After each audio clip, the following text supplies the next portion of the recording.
오늘은 믿는 자들이 두려워하지 말아야 될 이유라는 제목으로 하나님의 말씀 증거하도록 하겠습니다. 오늘 본문 속에서 우리는 인생을 두려워하는 당신의 자녀를 향해서 하나님께서 자신감을 드러내고 계신 것을 볼 수 있습니다. 하나님께서는 믿는 자들에게 분명히 말씀하십니다. 두려워하지 말라는 것입니다. 그러면서 두려워하지 말아야 할 이유를 분명히 명확하게 말씀하시는 것을 볼 수 있습니다. 우선적으로 오늘 본문의 말씀을 보면 오늘 본문 9절 말씀이 하나의 기도의 형식을 갖고 있는 것을 볼 수 있습니다. 근데 이사야의 탄원이죠. 그가 말합니다. 여호와의 팔이여 깨소서 깨소서 능력을 베푸소서. 이 부르짖음은 사실 당신의 자녀들의 고통을 모른 채 주무시는 일하지 아니하시는 그 하나님을 향해서 외치는 그런 말이 아니죠. 사실 이것은 반어적인 표현입니다. 하나님을 멀리한 채 영적으로 게을리 살아왔던 이스라엘 백성들이 하나님을 만나지 못하고 경험하지 못하고 하나님의 은혜를 누리지 못하는 것에 대한 자기 반성의 그러한 그 말이라고 볼 수 있습니다. 우리가 잠들어 있어서 전능히 하나님을 만나지 못하지, 여러분, 하나님께서 일하지 아니하시기 때문에, 전능하지 아니하시기 때문에 일을 못하시는 것이 아니라는 것을 분명히 알아야 되는 거죠. 여러분, 오늘 이사야는 오히려 그것을 얘기하는 겁니다. 하나님, 우리의 나태함을 좀 돌아봐 주시옵소서. 우리의 믿음 없음을 좀 돌아봐 주시옵소서. 우리의 연약함을 돌아봐 주시옵소서. 이렇게 표현하고 있는 것입니다. 그러면서 이사야는 곧 고백을 계속하는데 이렇게 얘기합니다. 옛날 옛 시대에 깨신 것 같이 하소서. 라합을 점이시고 용을 찌르신 이가 어찌 주가 아니시며 바다를 넓고 깊은 물을 말리시고 바다 깊은 곳에 길을 내어 구속받은 자들을 건너게 하신 이가 어찌 주가 아니시니까. 선지자 이사야는 출애굽의 상황을 다시 한번 회상하고 있는 겁니다. 그러면서 용을 찌르시니 그리고 또 라합을 점이시니 바로 하나님이셨습니다. 하나님께서 모든 악한 것들을 물리치시고 우리를 구원하셨습니다라고 하는 분명한 고백을 하고 있는 것을 볼 수 있습니다. 여기서 라합과 용은 애굽을 상징하는 말입니다. 하나님께서 애굽을 물리치시고 우리를 구원하여 주신 것처럼 바벨론으로부터도 우리를 구원하여 주시옵소서 이렇게 부르짖고 있는 것입니다. 하나님에 대한 분명한 기억이 오늘의 역사를 기대하고 있다라고 볼 수 있습니다. 여러분, 믿음은 분명한 영적인 경험을 바탕으로 하고 있습니다. 그리고 그 체험은 시간이 지나도 우리의 마음의 심령의 기억 속에서 분명해지기 때문에 오늘의 어떠한 상황 속에서도 이겨낼 수 있는 힘을 준다는 것을 알아야 됩니다. 이전에 하나님을 온전히 경험한 사람들은 그 분명한 기억 때문에 오늘의 어려움을 이길 수 있다는 사실입니다. 아직까지 상황이 변치 않았다 할지라도 하나님이 이전에 그러셨던 것처럼 여호와를 의지하는 자에게 길을 내어주신다고 분명히 성경은 이야기하고 있습니다. 여러분, 우리가 그런데 기억이라고 하는 것들이요, 사실 참 인간이란 존재가 독특한 존재입니다. 사람이요, 과거를 기억할 때 행복했던 일들보다는 상처 있고 고통스러웠던 기억들을 훨씬 더 많이 합니다. 그래서 그 상처의 기억들과 그 고통의 기억들로 인해서 오늘의 모든 일에 대해서 부정적이고 또한 믿음 없이 바라볼 때가 적지 않은 것을 보게 됩니다. 여러분, 우리가 항상 말씀을 통해서 우리가 하나님의 역사를 기억해야 되는데요, 여러분, 우리들의 그 이전의 상황 속에서 하나님을 묵상하게 되면 하나님의 역사와 은혜를 우리가 기억할 수 있습니다. 하지만 우리 스스로 인간의 삶을 묵상하기 시작하면 거기에는 딱 두 가지밖에 나오지 않습니다. 교만된 우리 자아에 대한 자랑이거나 또 하나 뭐겠습니까? 일이 풀리지 않고 고통스러웠던 과거의 자기의 상처에 대한 그런 것으로 오는 절망감, 소망 없음, 그것밖에 오지 않는다는 겁니다. 보세요, 여러분. 믿음 없는 사람들은 과거를 얘기하면 딱 두 가지밖에 얘기하지 않습니까? 내가 옛날에 얼마나 잘 살았는지, 얼마나 잘 나갔는지, 또 내가 얼마나 행복했는지, 그것만 자랑하고, 또 다른 사람은 나는 과거에부터 일이 하나도 풀리지 않았기 때문에 오늘날도 일이 풀리지 않을 겁니다. 나는 소망이 없는 삶을 삽니다라고 절망적인 모습을 드러내지 않습니까? 근데 여러분, 우리 믿는 사람들은 인간의 삶, 인간의 과거나 그 삶을 묵상하는 것이 아닙니다. 인간을 묵상하는 것이 아니라 뭐예요? 하나님을 묵상하는 것입니다. 하나님이 연약한 우리를 어떻게 구원하시는지, 어떻게 이끄셨는지를 분명히 기억하게 되면 그 은혜 가운데서 오늘의 소망을 찾을 수 있다고 하는 것입니다. 바로 그러한 모습이 우리 안에 있어야 되는 것입니다. 여러분, 하나님에 대한 경험에 대한 기억은 바로 우리 마음에 확신을 줍니다. 이사야는 이스라엘에게 행하셨던 놀라운 역사를 회상하면서 확신을 가지고 하나님께 기도하고 있는 것입니다. 하나님은 당신을 의지하는 자에게 길을 내어주시는 분이시다라는 것을 확신하고 있는 거죠. 자, 그렇다면 한번 생각해 봅시다. 여러분, 여기는 성경책, 우리 인생의 기억입니까? 기억이지 않습니까? 우리 인생의 기억입니다. 단지 내 인생이 아닐 뿐이지 믿는 자들의 인생이 다 기록이에요. 다 기억입니다. 이 성경 말씀 속에서 하나님께서 믿는 자들에게 어떻게 행하셨는지, 어떻게 길을 이끄셨는지, 무엇을 말씀하신지를 다 기록해 놓은 거예요. 바로 이 기록이 우리 믿는 자들의 기억이라는 것입니다. 우리가 말씀을 보게 되면요, 바로 하나님께서 우리 인생에게 어떻게 행하시는지, 믿는 자들을 어떻게 이끄시는지를 분명히 알 수가 있는 겁니다. 그래서 우리가 말씀을 놓지 말아야 할 것 중에 하나가 뭐냐면요, 하나님을 기억하는 방법들이 바로 여기에 들어있기 때문에 그래요. 인간의 기억은 기껏 해봤자 우리가 기억할 수 있는 시간부터 시작되지 않습니까? 사람이 아무리 기억력 좋다고 해도 3살 이전에 기억하겠어요? 3살 이전부터 지금까지 그 짧은 인생밖에 기억하지 못하고 그 인생 속에서도 가슴 아프고 고통스러운 기억들만이 제일 우선적으로 기억나는 것이지만, 하나님을 생각하고 하나님의 은혜를 기억하는 사람들은 단순히 우리 인생 속에서 이끄신 하나님의 역사뿐만 아니라 과거에 하나님께서 처음 인간을 창조하시고 지금까지 이루시던 그 모든 하나님의 역사에 대한 기억들을 다 우리가 기억할 수 있게 된다는 사실입니다. 바로 그거예요. 그래서 여러분, 기억이란 말과 성경은 감사란 말이 동일하게 쓰일 때가 많은 거예요. 하나님의 역사를 보면 우린 자연스럽게 어떻게 됩니까? 감사하는 삶을 살아가게 된다는 겁니다. 감사하는 자에게는요, 확신이 있는 거예요. 소망이 있는 겁니다. 과거에 하나님 우리를 도우신 그 모든 역사, 믿는 자들이 이끄셨던 그 역사 때문에 아무리 오늘 힘들다 할지라도 하나님, 내 삶 속에서 동일한 그 과거의 경험들이 내게도 있게 하여 주시옵소서. 나를 통한 하나님의 역사가 지금 또 기록되길 원합니다. 내 삶을 통해서 또한 후대에 있는 사람들이, 하나님을 믿는 사람들이 어떻게 살아가는지, 어떻게 믿음으로 행하는지를 또 알게 하여 주시옵소서. 그런 인생에 대한 소망을 우리가 좀 가져야 되지 않겠습니까? 여러분, 우리가 어떤 일일 때마다 나는 믿음이었기 때문에 그 믿음의 역사가 우리 삶 속에 일어나지 않았습니다 라는 거로 끝나게 된다면, 그것은 어떻게 보면 참 연약하고 또 아쉬운 인생이라고 볼 수 있겠어요. 좀 하나님을 기도하기를, 하나님, 저도요, 제 삶을 통해서 하나님께서 믿음으로 이루시는 그 역사가 무엇인지를 좀 내 주위 사람들에게 전하는 믿음의 좀 통로가 될 수 있도록 인도하여 주시옵소서라고 소망하면 그렇게 되는 것입니다. 하나님께서 우리 인생을 허락하시는 것입니다. 자, 그렇다면 하나님께서 당신을 의지하는 자에게 길을 내어주시는 분이 확실하고, 당신을 찾는 자에게 당신의 뜻을 명확히 보여주는 분이 분명한 것입니다. 그렇다면 우리 하나님이 구원하신 자들에게 어떤 삶이 주어지는지 11절 말씀에 나와 있는데, 우리 11절 말씀 한번 같이 볼까요? 우리 11절 말씀 같이 읽겠습니다. 시작. 여호와께 구속받은 자들이 돌아와 노래하며 시온으로 돌아오니 영원한 기쁨이 그들의 머리 위에 있고 슬픔과 탄식이 달아나이다 했어요. 자, 하나님의 구원받은 백성, 하나님께서 오늘도 지키시고 인도하시는 백성에게 어떠한 삶의 특징이 있느냐? 첫 번째는 뭐예요? 노래한다. 뭐예요? 노래? 찬송한다는 거예요. 하나님을 찬송하는 삶, 하나님을 찬양할 수밖에 없는 마음을 주신다는 거예요. 어떤 상황에서도 내 하나님을 찬양할 수밖에 없습니다라고 하는 그런 믿음의 고백들을 하나님께서 이끌어내어 주신다라는 것을 우선적으로 얘기하고 있고요. 또 하나는 우리 심령 속에 어떤 마음이, 어떤 것이 이제 자리 잡게 됩니까? 영원한 기쁨이 자리 잡게 된다는 거예요. 영원한 기쁨이라는 것은 뭡니까? 빼앗길 수 없는 기쁨이 자리 잡는다는 거예요. 여러분, 우리가 빼앗길 수 없는 기쁨은 뭐겠습니까? 하나님의 사람으로서 구원받은 백성이 되었던 것, 십자가의 은혜로 우리가 영원한 삶, 영원한 생명을 살아가게 되었던 것, 그 영원한 기쁨들은 절대로 빼앗길 수 없다라는 것을 얘기하고 있는 거죠. 그런 자들에게 우리 심령이 어떤 변화가 일어납니까? 슬픔과 탄식이 달아나게 된다는 거예요.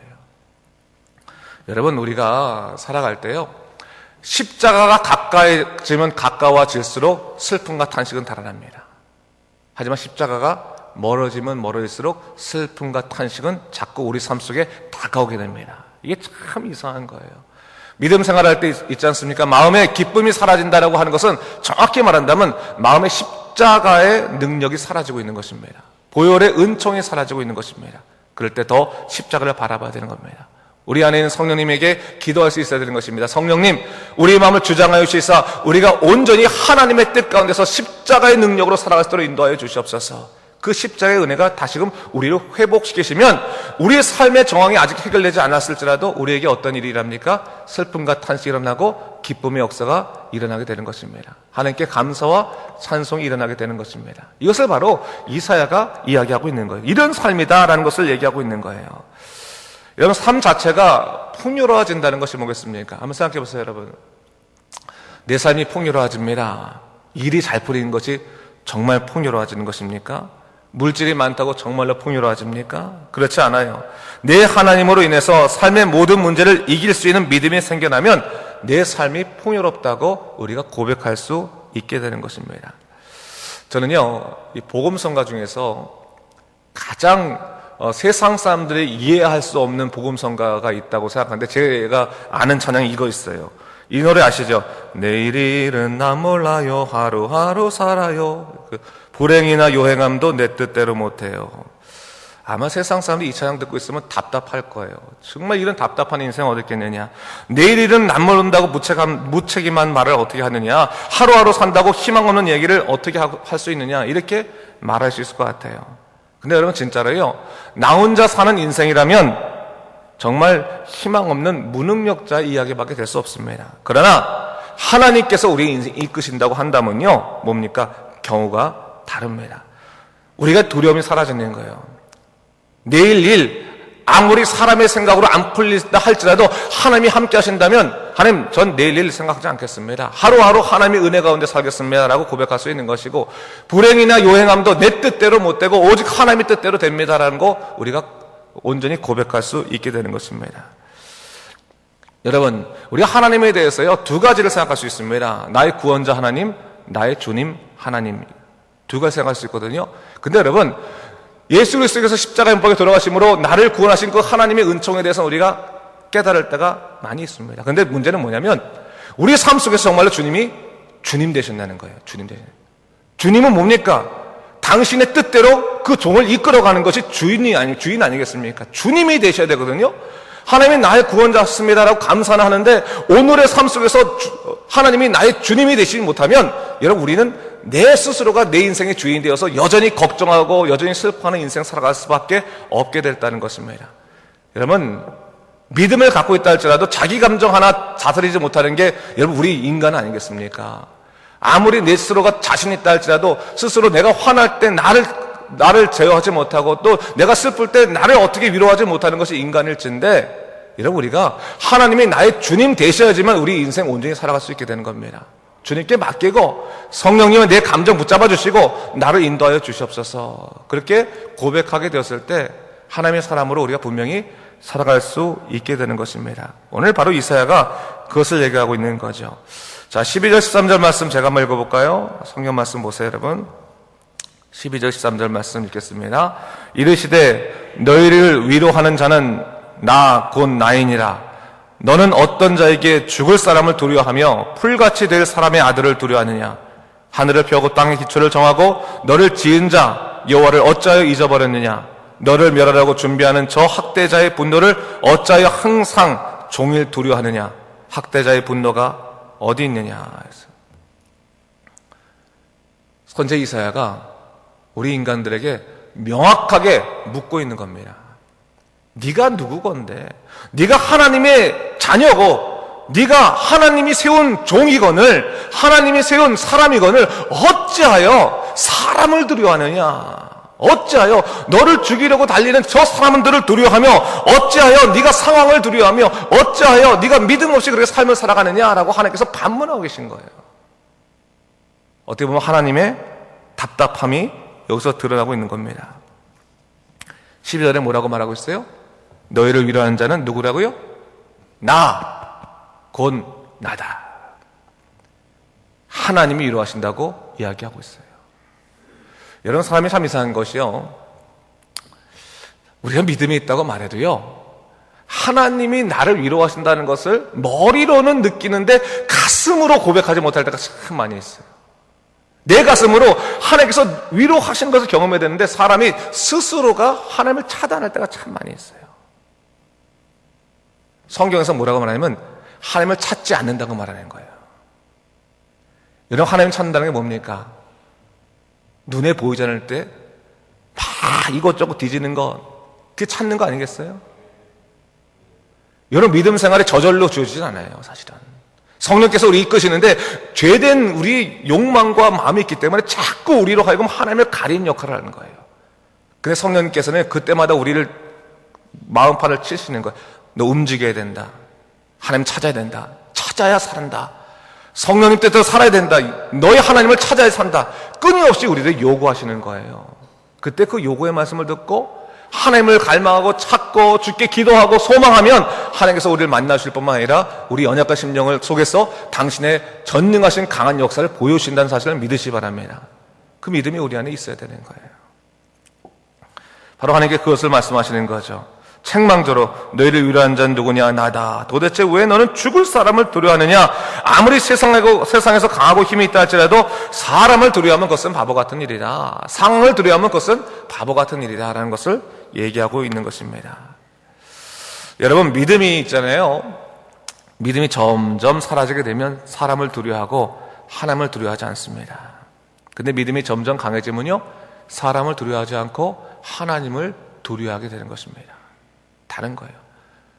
눈에 보이는 것들이 자꾸 내 마음을 괴롭히고 나를 두렵게 한다면 내 믿음이 지금 연약해지는 것이고, 눈에 보이지 아니하는 하나님이 두려워지고 눈에 보이는 사람에 대해서 담대해지면 내 하나님께서 나를 분명히 이끄시고 계시는 것입니다.